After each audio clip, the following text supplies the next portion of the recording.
بات یہ ہے کہ ڈاکٹر سرار صاحب کی تو یہ فیلڈ نہیں تھی. اچھا, وہ تو جو اہل حدیث سے دیوبند سے سنتے تھے وہی آگے بیان کرتے تھے. میری تو جی میری ان سے 1 to 1 ملاقات ہوئی ہے. اچھا, میں نے کہا کہ آپ نے اعلیٰ حضرت کے اوپر یہ جھوٹ باندھا ہے اپنے منتخب نصاب کے اندر کہ وہی مستوی عرش تھا جو خدا ہو کر مدینے میں اتر پڑا مصطفیٰ ہو کر. تو یہ اعلیٰ حضرت نے کہاں کا ہے؟ یہ جس کتاب سے آپ لوگ حوالہ دے رہے ہیں اور جو اس قسم کے کفری اشعار جس کتاب کی طرف منسوب کر رہے ہیں تذکرۃ الغوثیہ، اعلیٰ حضرت نے تو فتاوی رضویہ میں لکھا ہے کہ یہ کتاب پڑھنا حرام ہے، اس کی خرید و فروخت حرام ہے، اس کو گھر میں رکھنا حرام ہے، اور آپ نے سارے کفریات ان کے کھاتے میں ڈالے. تو ڈاکٹر سرار صاحب نے پتا کیا کہا؟ بیٹا میں اختلافی موضوعات میں بالکل امی ہوں، میں نے تو اہل حدیثوں سے سن کے بیان کر دیا تھا، اور یہ ان کی وفات سے 2 سال پہلے کی میں بات کر رہا ہوں. ٹھیک ہے، وفات ان کی ہوئی ہے نا 2 سال آلموسٹ 2010 میں ہوئی ہے نا ان کی اپریل میں، تو یہ آلموسٹ مئی 2008 کی بات ہے، 2 سال پہلے کی. تو ان کے تو اپنا یہ معاملہ تھا. رہ گیا آپ کا کہنا کہ اعلیٰ حضرت، تو اعلیٰ حضرت نے 8 ربیع الاول لکھا ہے بالکل جی. تو پہلے تو یہ بریلوی اعلیٰ حضرت سے پوچھے نا کہ یہ کیا ہو گیا اور آپ کی تحقیق کہاں سے آ گئی، جبکہ دلائل النبوہ امام بیہقی کی کتاب میں امام محمد بن اسحاق، یہ انس بن مالک کے شاگرد ہیں، انہوں نے 12 ربیع الاول ڈیٹ دلائل النبوہ میں بتائی ہے اور دن بتایا ہے منڈے کا، عام الفیل والے سال سحری کے وقت. تو ہمارے نزدیک تو ہے. اور آپ کے جو عبد القادر جیلانی ہے پیرانے پیر، جو دلوں کے حال بھی جان لیتے تھے، انہوں نے تو 10 محرم لکھی ہوئی ہے. کہتے ہیں جی انہوں نے تو صرف قول نقل کیا. بھائی قول نقل کر کے بتاتے نا کہ ربیع الاول ہے، وہ بھی علماء سے سنا کے نقل کر گئے، اور ایک غوث وقت ہے اسے یہ نہیں پتا کہ اس کے نبی کی پیدائش کس مہینے میں ہوئی، مہینہ بھی غلط لکھا ہوا ہے. ایک آبرین میں اختلاف تو رہا ہے نا اب اس طرح نہیں، حدیث کی کتابوں میں تو ربیع الاول ہے جی. اچھا، ربیع الاول پہ کبھی امت کا اختلاف نہیں ہے، ربیع الاول کے مہینے پہ کوئی اختلاف نہیں ہے. تاریخ میں ہے کہ شیعہ جو ہیں وہ 17 ربیع الاول کہتے ہیں، حالانکہ اصول الکافی میں بھی 12 ربیع الاول لکھا ہوا ہے چیپٹر نمبر 110 میں. اہل سنت کے ہاں 12 ربیع الاول ملتا ہے دلائل النبوہ کے اندر.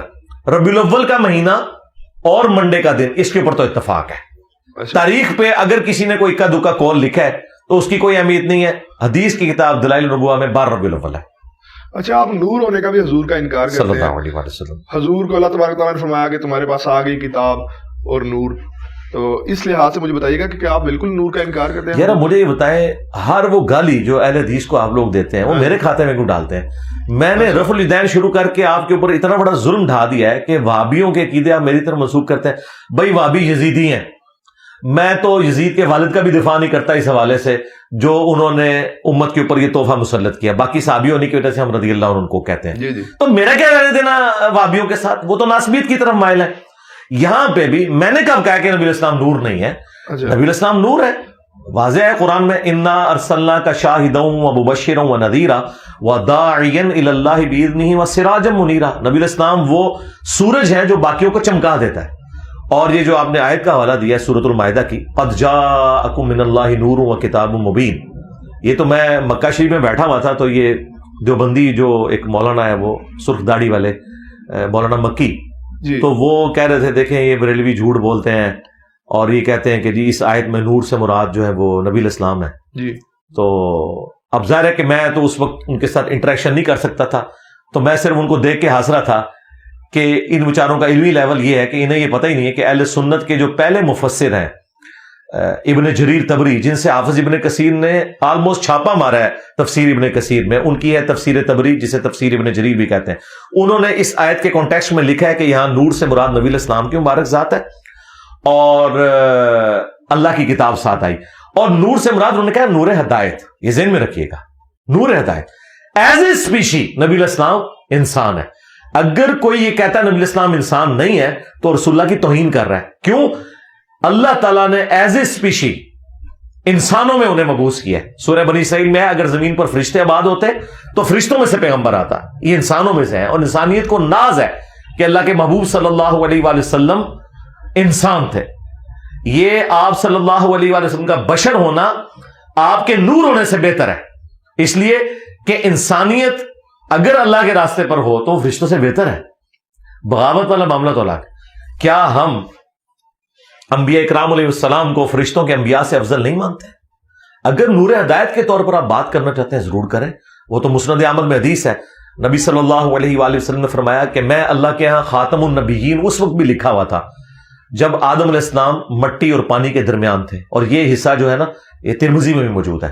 اور پھر آگے نبی اسلام نے فرمایا میں دعائے ابراہیم ہوں، میں عیسیٰ کی بشارت ہوں، میں اپنی ماں کا وہ خواب ہوں جو انہوں نے میری پیدائش کے وقت دیکھا کہ ان کے لیے شام کے محلات بھی روشن ہو گئے۔ یعنی نبی الاسلام کی والدہ سیدہ آمنہ سلام اللہ علیہا اور رضی اللہ تعالیٰ عنہا کو یہ دکھا دیا گیا تھا کہ آپ سے جو بیٹا پیدا ہوگا بالآخر اس کی حکومت دنیا کی سب سے بڑی سپر پاور رومن امپائر کو بھی سپر سیڈ کر دیے گی۔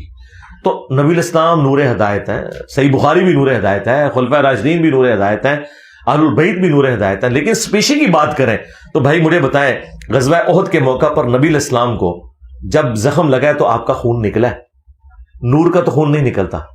آپ علیہ السلام کا جب بیٹا ابراہیم فوت ہوا تو بخاری مسلم میں آپ کی آنکھوں سے آنسو روا ہوئے۔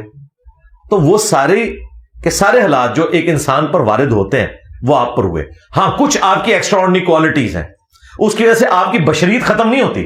مثلا بخاری مسلم میں ہے کہ نبی علیہ السلام نے فرمایا کہ ہم انبیاء کی صرف آنکھیں سوتی ہیں، دل جاگتا رہتا ہے۔ آپ تہجد کی نماز پڑھ کے اما عائشہ کہتی ہیں بعض اوقات آپ خراٹے بھی لے رہے ہوتے تھے، بہت اونچی آواز میں نہیں، نارمل خراٹے لینا کوئی بری بات نہیں ہے، نبی علیہ السلام کی سنت ہے نیند کی حالت میں۔ جی ہاں، تو اما عائشہ کہتی ہیں میں آپ کے خراٹوں کی آواز سنتی اور پھر آپ اسی طریقے سے اٹھ کے جا کے نماز پڑھا دیتے۔ تو میں نے پوچھا تو نبی علیہ السلام نے فرمایا کہ ہم انبیاء کے دل جاگتے رہتے ہیں، یعنی انبیاء نیند میں بھی غافل نہیں ہوتے۔ اب یہ پروٹوکول اور کسی انسان کا نہیں ہو سکتا۔ نبی علیہ السلام کو اللہ تعالیٰ نے ایسی کوالٹیز دی ہیں جو آپ کے معجزات ہیں، لیکن اس کے سے آپ کی بشریت ختم نہیں ہوگی، وہ اپنی جگہ پہ رہے گی۔ دیکھیں نبی علیہ السلام پیٹھ کے پیچھے بھی دیکھ لیتے تھے، بخاری مسلم میں ہے۔ میں نے سنا وہابیزم کے ماننے والے معجزات کا بھی انکار کرتے ہیں۔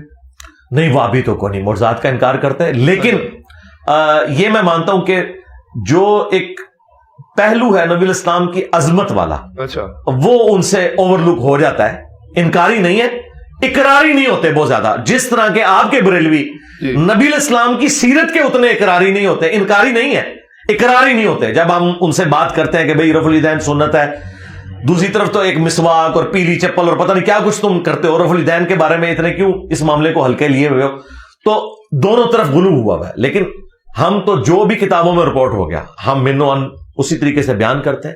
ہم نے ڈنکے کی چوٹ پہ نبی اسلام کے سارے معجزات بیان کیے ہیں، ہمیں کوئی آر نہیں۔ وہ تو جب ان کو بعد میں پتا چلا کہ ڈاکٹر اسرار صاحب کی میت کی زیارت نہیں کروائی گئی تھی عوام الناس کو، وجہ یہ ہے کہ ایمبولینس میں رکھ کے لے گئے دفنانے کے لیے، یہ تو بعد میں پھر بات کھلی کہ جی زیارت اس لیے نہیں کروائی گئی کہ چہرہ ہی بگڑ گیا تھا۔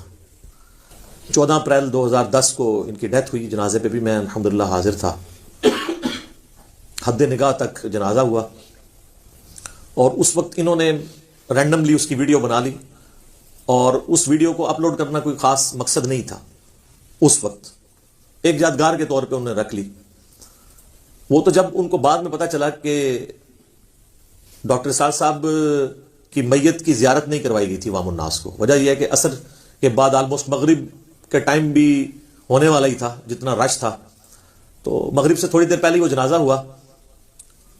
جنازے کے بعد اگر میت کا چہرہ دکھایا جاتا تو عشاء کے بعد تک بھی لوگ فارغ نہ ہوتے، اتنے لوگ تھے، بڑے بڑے علماء بھی شریک تھے، ان میں سے اب کئی لوگ فوت ہو چکے ہیں، قاضی حسین احمد صاحب، مولانا سمیع الحق صاحب، یہ وہ لوگ تھے جو پہلی لائن میں تھے، ابھی دنیا میں نہیں رہے رحمہم اللہ اجمعین۔ تو انہوں نے زیارت نہیں کروائی، ایمبولینس میں رکھ کے لے گئے دفنانے کے لیے۔ یہ تو بعد میں پھر بات کھلی کہ جی زیارت اس لیے نہیں کروائی گئی کہ چہرہ ہی بگڑ گیا تھا۔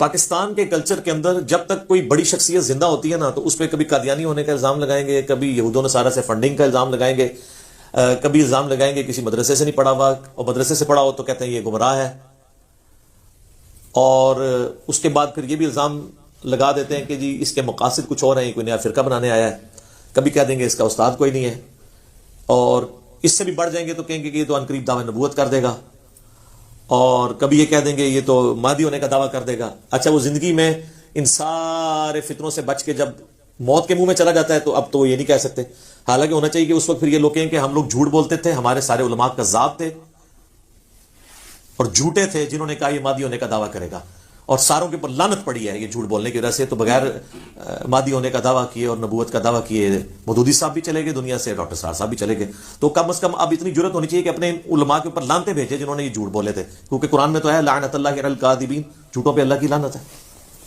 تو اتنا پھر حوصلہ ہونا چاہیے, بلکہ ان لوگوں کو خود ویڈیو پہ آ کے اپنا رجوع ریکارڈ کروانا چاہیے, یا پھر یہ کہہ دیں کہ ہم رجوع تو نہیں ریکارڈ کروانا چاہتے اور ہم اعلانیہ کہتے ہیں کہ ہم لعنتی لوگ ہیں, ہماری شکلیں پہچان لو, تاکہ آنے والے جو علماء ہیں نا ان کو بھی تم پہچان سکو.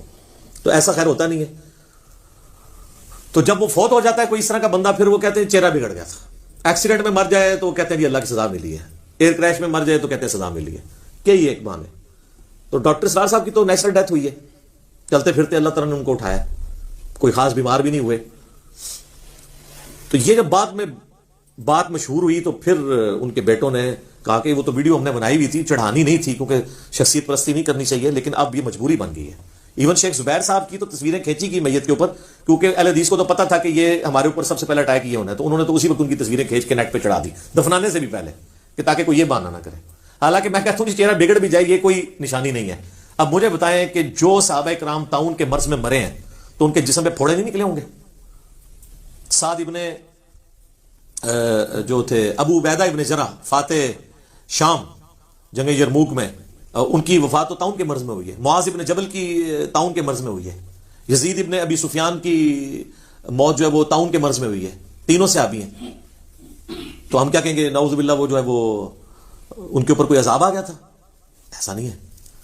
تو پھر انہوں نے مجبوراً ویڈیو اپلوڈ کی تاکہ لوگ دیکھ لیں جی ہاں جی اب کوئی اور بہانہ بنانا ہے. تو بلکہ مجھے تو یہاں تک یعنی ان کے گھر والوں سے یہ خبر پتہ چلی ڈاکٹر اسرار صاحب کے, کہ ہمیں یہ بڑا فل خطرہ تھا اس بات کا کہ ڈاکٹر صاحب کے چہرہ دکھانے کے دوران ان پہ اٹیک کر کے ان کے جسم کو مسخ کرنے کی بھی کوشش کی جائے گی. کچھ ایسے شرانگیز لوگ بھی اس میں شامل تھے.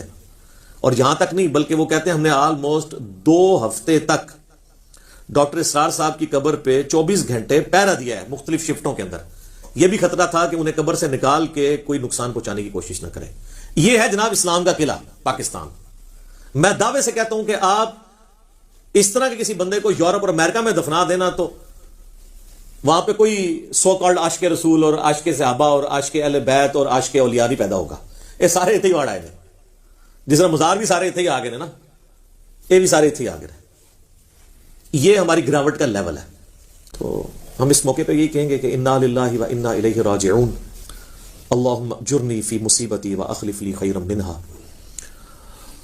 اور اللہ سے دعا کریں گے کہ اللہ تعالیٰ ان کے گناہوں سے درگزر فرمائے, اور جو انہوں نے اسلام کے لیے خدمات پیش کی اخلاص کے ساتھ ان نیک کاموں کا انہیں اجر عطا فرمائے.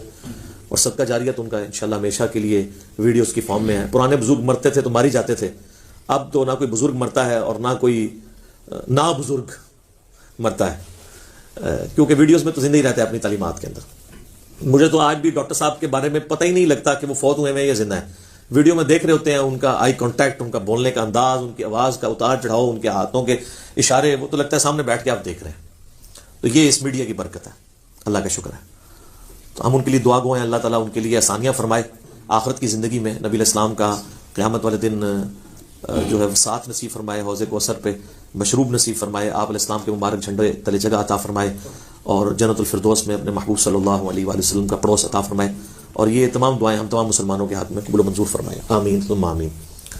اچھا, ڈاکٹر اسرار صاحب سے میرا بے قاعدہ تعارف بچپن سے تھا, کیونکہ ہم کٹر بریلوی خاندان میں پیدا ہوئے, اور جسے وہ کہتے ہیں ٹنا ٹن سنی, کہتے ہیں ٹی ٹی سنی اور پی پی سنی. ایک پلپلا سنی ہوتا ہے, ایک ٹنا ٹن سنی ہوتا ہے. خیر اسی کا ٹنا ٹن بھی پلپلے کر دیتے ہیں اللہ کے فضل علمی دلائل. تو وہ ٹن ٹنا سنی خاندان میں, تو بے قاعدہ تعارف تو ہمیں تھا. ہم سے کوئی پوچھتا بھی تھا نا ڈاکٹر اسرار صاحب کے بارے میں, تو ہم کہتے تھے وہ نعوذ باللہ ایک مودودی تھا اور یہ اسی کا ایک گمراہ شاگرد. نہ ان کی شکل دیکھی ہوئی, نہ ان کی کوئی ویڈیو دیکھی ہوئی, نہ کوئی کتاب پڑھی ہوئی, کچھ نہیں پتا, بس صرف سن سنا کے سننی, یعنی ٹنی پڑھ پڑھا کے سننی نہیں. باقاعدہ تعارف جو ہوا وہ 2007 میں میرا ہوا, 2007 کے اندر. اور میری زندگی میں ہدایت کا سبب بننے والے لوگوں میں ڈاکٹر اسرار صاحب بھی ٹاپ آف دا لسٹ ان 5 لوگوں میں شامل ہیں جن کا میں نے شروع میں تعارف کروایا. غلام مسعود سعیدی صاحب, پیر نصیر الدین نصیر صاحب, شیخ زبیر علی زئی صاحب, مولانا اسحاق صاحب اور ڈاکٹر اسرار صاحب. سارے دیکھ لیں دنیا سے جا چکے ہیں, رحمہم اللہ اجمعین, آمین. تو کرنا یہ ہوا اللہ کا کہ مارچ 2007 کی بات ہے, مجھے آفس کے کام کے سلسلے میں کراچی جانا پڑا, اور کراچی سے بھی آگے بلوچستان ہم نے جانا تھا, لیکن رات کا ہمارا سٹے کراچی میں تھا. ارلی ان دا مارننگ ہم نے نکلنا تھا، کیونکہ بلوچستان میں آپ کو پتا ہے اس وقت ابھی بھی حالات ہیں لیکن اب کافی بہتر ہو چکے ہیں، کافی حالات خراب تھے، تو وہ فجر کے وقت سے بھی پہلے وہ جو ہے وہ کانوائے کو ٹریول کرواتے تھے. تو آلموسٹ کوئی آپ سمجھ لیں 10-11 بجے ہم لوگ پہنچے اپنے ہاسٹل میں ڈیفنس کراچی کے اندر، مارچ 2007. پہلے میں نے ارادہ کیا کہ کمرے میں سو جاؤں، پھر میں نے کہا یار زور کی نماز جماعت سے رہ جائے گی. خیر انتظار کیا، جب اذانیں شروع ہوئیں تو میں نے جو وہاں پہ چوکیدار تھا اس سے پوچھا کہ مسجد ہے قریب. اب مجھے کوئی ڈاکٹر صاحب کو نہ میں نے دیکھا ہوا ہے نہ ڈاکٹر صاحب کا کوئی اس طرح کا باقاعدہ تعارف ہے. بے قاعدہ تعارف تو آپ کو میں نے بتا دیا کیا تھا. تو اس نے کہا جی یہاں سے کوئی 15 منٹ کی واک کے اوپر مسجد ہے. راستہ اس نے بتایا لیکن پھر بھی پوچھ کے ہی جانا پڑا کہ یہ گلیاں مڑنی پڑی. تو الٹیمیٹلی خیر میں مسجد میں پہنچنے میں کامیاب ہو گیا. بہت بڑی مسجد. جب پہنچا تو جماعت مکمل ہو چکی تھی. اب میری عادت ہے کہ میں جماعت کے بغیر نماز نہیں پڑھتا. میں وضو خانے پہ کھڑا ہو گیا، کچھ لوگ وضو کر رہے تھے، میں نے کہا کہ جی ہم جماعت کروا لیتے ہیں. تو انہوں نے کہا جی ٹھیک ہے کروا لیتے ہیں. تو جماعت کے ساتھ نماز پڑھی. بعد میں سوچنا شروع ہو گیا کہ یہ کسی مولوی نے آ کے ڈانٹا نہیں ہے تو لگتا ہے یہ بریلویوں کی مسجد ہے یا اہل حدیث کی ہے، کیونکہ دیوبندیوں نے تو ایک اپنا خود ساختہ فارمولہ بنایا ہوا ہے. پھر میں جب مسجد کے اندر گیا تو مسجد بہت بڑی مسجد، یہ وہی مسجد ہے جس کے اندر ڈاکٹر اسرار صاحب نے 1998 میں بیان القرآن ریکارڈ کروایا تھا کراچی ڈیفنس کی. لیکن مجھے نہیں پتا تھا کیڑا بیان القرآن تھے، بلکہ کیڑا قرآن. پھر میں عرض کیوں نہ کروں کہ مرنے سے پہلے اے مسلمان کر لے اس پہ غور، کتابوں کا خدا اور ہے بابوں کا خدا اور. ہم تو بابوں کے خدا کو مانتے تھے، کتابیں، وحی، ریویلڈ نالج، یہ چیزیں کہاں پتہ تھی، بس ایک روایتی دین پہ چل رہے تھے. تو میں نے کہا یار یہ یہاں پہ کچھ ایسا لکھا بھی نہیں ہوا جس سے میں سونگ لوں، کیونکہ سونگنے کی حصت ہماری بہت زیادہ ہوتی تھی کہ اگر یہ لکھا ہوگا تو یہ فرقے کی مسجد ہوگی، یہ لکھا ہوگا تو یہ ہوگی. کچھ بھی نظر نہیں آ رہا تھا. یہ تو مجھے کنفرم ہو گیا کہ یہ ہماری مسجد نہیں ہے، یعنی بریلویوں کی نہیں ہے. لیکن میں نے کہا اگر بریلویوں کی نہیں ہے تو یہ جتنے لوگ یہاں نماز پڑھ رہے ہیں یہ بھی سارے حنفی طریقے میں پڑھ رہے ہیں، تو اگر یہ دیوبندیوں کی مسجد ہے تو دیوبندی تو جماعتیں نہیں دوسری کرانے دیتے. میں نے پھر کسی سے ہمت کر کے پوچھا جی کس فرقے کی مسجد ہے؟ انہوں نے کہا جی کسی فرقے کی نہیں ہے مسجد. ہم نے تو سوچا بھی تھا کہ فرقہ بھی نہیں ہوتا. میں نے کہا یہ کیسے ہو سکتا ہے؟ تو انہوں نے کہا نہیں یہ قرآن اکیڈمی ہے، ادھر کوئی بھی آ کے نماز پڑھ سکتا ہے، کوئی ایسا مسئلہ نہیں ہے. خیر میں نے کہا جی کوئی ادھر کوئی لائبریری، کوئی مولوی، کوئی حضرت صاحب چلو ہم ملیں، کیونکہ مجھے بھی تو شام تک ٹائم گزارنا تھا نا، سینگ پھنسانے کا تو ہمیں شروع سے اللہ کے فضل سے شوق تھا. تو انہوں نے کہا جی نیچے ایک بنی ہوئی ہے لائبریری ٹائپ، مکتبہ بھی ہے، وہاں آپ چلے جائیں. وہاں جب میں نیچے گیا نا تو میں نے دیکھا اچھا آفس بنا ہوا ہے جناب، سی ڈیز رکھی ہوئی ہیں، کتابیں. وہ میں نے جب کتاب اٹھائی نا تو ڈاکٹر اسرار صاحب کا نام لکھا. اوہ میں نے کہا یہ اس مردود کی مسجد ہے، یہ ظاہر ہم تو اس کو مردود ہی سمجھتے تھے نعوذ باللہ. تو میں نے کہا اچھا یہ ہے وہ. خیر میں نے کتابیں دیکھنی شروع کی، پھر سی ڈیز بھی دیکھی. ان دنوں سی ڈیز چلتی تھی. وہاں میں نے ایک سی ڈی دیکھی قرآن اور اقبال. ڈاکٹر اقبال کے اقبال ڈے پہ یعنی 9 نومبر کے دن ڈاکٹر صاحب نے کچھ 40-50 منٹ کی گفتگو کی تھی. وہ یوٹیوب پہ آپ کو مل جائے گی. قرآن اور اقبال لکھیں یوٹیوب پہ، ہم نے بھی اپنے آفیشیل چینل سے اسے اپلوڈ کیا ہوا ہے کئی سال پہلے. سر وہ سننے والا لیکچر ہے. اچھا مجھے تو نہیں پتا تھا کہ ڈاکٹر اقبال کو ڈاکٹر اسرار صاحب اپنا مرشد مانتے ہیں. ڈاکٹر اسرار صاحب ہمیشہ یہ کہتے تھے میرے 2 مرشد ہیں، مولانا مودودی اور ڈاکٹر اقبال. ہمیں تو نہیں پتا تھا. میں نے جو سی ڈی لی نا تو اس نیت سے لی کہ شاید اس میں ڈاکٹر اقبال کے خلاف کچھ بولا ہوگا. تو میں نے کہا میں دیکھتا ہوں یہ اقبال کو کیوں کہہ رہا ہے. وہ اقبال تو ساری جگہ فٹ ہو جاتا ہے، ان کے ہر طرح کے اشعار ہیں، صوفیوں کو بھی فٹ ہو جاتے ہیں، مجاہدین کو بھی فٹ ہو جاتے ہیں، سنی کو بھی فٹ ہو جاتے ہیں، شیعہ کو بھی فٹ ہو جاتے ہیں. خیر وہ سی ڈی جب میں نے لگا کے سنی، اس میں ڈاکٹر اسرار صاحب نے ڈاکٹر اقبال کے شعروں کی روشنی میں یہ بتایا کہ مسلمانوں کی پستی کی واحد وجہ قرآن سے دوری ہے. جواب شکوہ کا وہ شعر، وہ زمانے میں معزز تھے مسلمان ہو کر اور تم خوار ہوئے تارک قرآن ہو کر. یہ صحیح مسلم میں حدیث ہے سیدنا عمر فاروق رضی اللہ تعالیٰ عنہ علیہ السلام سے کہ نبی علیہ السلام نے فرمایا کہ اللہ تعالیٰ اس کتاب کی وجہ سے قوموں کو عروج دے گا اور اس کتاب کی وجہ سے قوموں کو زوال دے گا. اسی کی ٹرانسلیشن ڈاکٹر اقبال نے کی ہے، وہ زمانے میں معزز تھے مسلمان ہو کر اور تم خوار ہوئے تارک قرآن ہو کر. یعنی ہمارے اسلاف، صحابہ، تابعین، تبع تابعین، اہل بیت رضی اللہ عنہم اجمعین وعلیہم السلام اجمعین قرآن کو فالو کرنے کی وجہ سے کامیاب ہوئے، اور بعد میں آنے والے لوگ قرآن کو چھوڑ کر گمراہ ہوئے اور ذلیل و خوار ہوئے دنیا میں. اس کی وجہ سے میرا یعنی شغف اس طرف زیادہ ہوا کہ میں ڈاکٹر اسرار صاحب کو اور سنوں. ان دنوں ہم کیو ٹی وی بھی دیکھا کرتے تھے. کیو ٹی وی بھی آپ کو پتا پیورلی ایک بریلوی چینل ہے, اور اس وقت اس پہ اتنا غلبہ نہیں تھا. ڈاکٹر اسرار صاحب کا بیان القرآن جو اسی ڈیفنس کی مسجد میں 1998 میں ریکارڈ ہوا تھا, یعنی میرے وہاں پہ جانے سے آلموسٹ سمجھ لیں 9 سال پہلے, میں تو 2007 میں گیا. تو وہ بیان القرآن کیو ٹی وی پہ آن پیمنٹ تنظیم اسلامی والے چلاتے تھے. ڈاکٹر ذاکر نائک کے بھی چلتے تھے لیکچرز ان دنوں میں. اس وقت یہ کھل کے سامنے نہیں آئے تھے کہ ایک فرقے کو سپورٹ کر رہے ہیں. پارشلی تو ہمیں تو پتا تھا. تو ڈاکٹر اسرار صاحب کا بیان القرآن ہم نے اس پہ کیو ٹی وی پہ سننا شروع کیا, تو بڑا دل اس طرف مائل ہوا. پھر مجھے کہیں سے اس کی سافٹ کاپی بھی مل گئی, فلیش میں لائے, ہم نے ریگولرلی اس کے سننا شروع کیا. 2007 میں قرآن ترجمے سے پڑھنا شروع کر دیا تھا. کافی زیادہ دماغ جو ہے کھلنا شروع ہو گیا. لیکن بیان القرآن کی وجہ سے اللہ تعالیٰ نے یعنی ایک قرآن سمجھایا. ڈاکٹر اسرار صاحب کی یہ تو خوبی تھی, ان کی سپیکنگ کا سٹائل اور باقیوں میں زمین آسمان کا فرق ہے. ڈاکٹر اسرار صاحب قرآن اس طرح بیان کرتے تھے جس طرح قرآن نازل ہوا تھا, اس پیشن کے ساتھ, اس لیے بات دل میں اتر جاتی. خیر ہم نے ارادہ کیا کہ ڈاکٹر اسرار صاحب کو ملاقات ضرور کرنی ہے. چونکہ اس وقت ہم نئے نئے تبلیغی جماعت کے ساتھ اٹیچ ہوئے تھے. میرے یوٹیوب کے اوپر ایک پوری لائف سٹوری بھی ہے, 1 ملین سے زیادہ لوگ دیکھ چکے ہیں. میں مسلمان کیوں ہوا, یہ نہیں کہ پہلے میں مسلمان نہیں تھا, مراد یہ ہے کہ پہلے میں ایک فرقے والا مسلمان تھا, پھر سادہ مسلمان بن گیا, سنی شیعہ اہل حدیث بریلوی دیوبندی سے نکل کے. آپ جا کے لکھیں میں مسلم کیوں ہوا, یا لکھ دیں لائف سٹوری آف انجینئر محمد علی مرزا, تو کھل جائے گی. اس میں نے کافی ساری اور باتیں بتائی جو میں آج سکپ کروں گا. تو میں نے چونکہ تبلیغی جماعت کے ساتھ اس وقت اٹیچ ہو چکا تھا. 2 نومبر 2007 کو رائے ونڈ میں اجتماع تھا, اور اس اجتماع کے چند ہفتوں بعد میں نے حج کے لیے جانا تھا. 18 دسمبر 2007 کو حج ہوا تھا. 2007 وہ سال تھا جس میں 2 حج آئے تھے, ایک جنوری کے مہینے میں اور ایک دسمبر کے مہینے میں. تو ہم نے دسمبر والا حج کیا تھا 18 دسمبر 2007 کو. تو 2 نومبر کو اجتماع تھا, وہ اٹینڈ کر کے تو واپسی پہ ہم ماڈل ٹاؤن والی مسجد میں گئے ڈاکٹر اسرار صاحب سے ملاقات کے لیے. اس وقت سرسری سی ملاقات ہوئی, وہ اتنی ڈیٹیل نہیں تھی, لیکن ہمیں صرف ایک تھا کہ جیسے ایک پیری مرید والا سلسلہ ہوتا ہے نا, کہ ظاہر ہے بندے کی خواہش ہوتی ہے کہ ملے ایسی بڑی شخصیت کو. تو مجھے یاد ہے میں نے اس وقت ڈاکٹر صاحب سے ایک بات کی. میں نے کہا ڈاکٹر صاحب آپ کی وجہ سے اللہ نے مجھے ہدایت دی ہے. تو ڈاکٹر صاحب کہنے لگے کہ اللہ کا شکر ادا کریں کہ آپ کو اللہ تعالیٰ نے قرآن کی توحید تک پہنچا دیا ہے, آپ پہ شکر واجب ہو چکا ہے. اچھا, پھر خیر میں حج پہ چلا گیا. حج سے واپسی پہ 2008 کے اوائل میں نے بخاری مسلم تو خیر پہلے پڑھے تھے, ابو داؤد ترمذی نسائی ابن ماجہ بھی پڑھ لی, اور اسی دوران پھر شیخ زبیر علی زئی صاحب سے میری ملاقات ہوئی 28 مئی 2008 کو. پھر میں نے ارادہ کیا کہ ہم پھر سے کچھ آفس کے کولیگ, سارے انجینئرز ہی تھے, جا کے ملیں ڈاکٹر صاحب سے. پھر ای میل کے اوپر ان کے جو تھے اسسٹنٹ, ان سے ٹائم لیا, وہ بھی اب فوت ہو چکے ہیں رحمہ اللہ تعالی.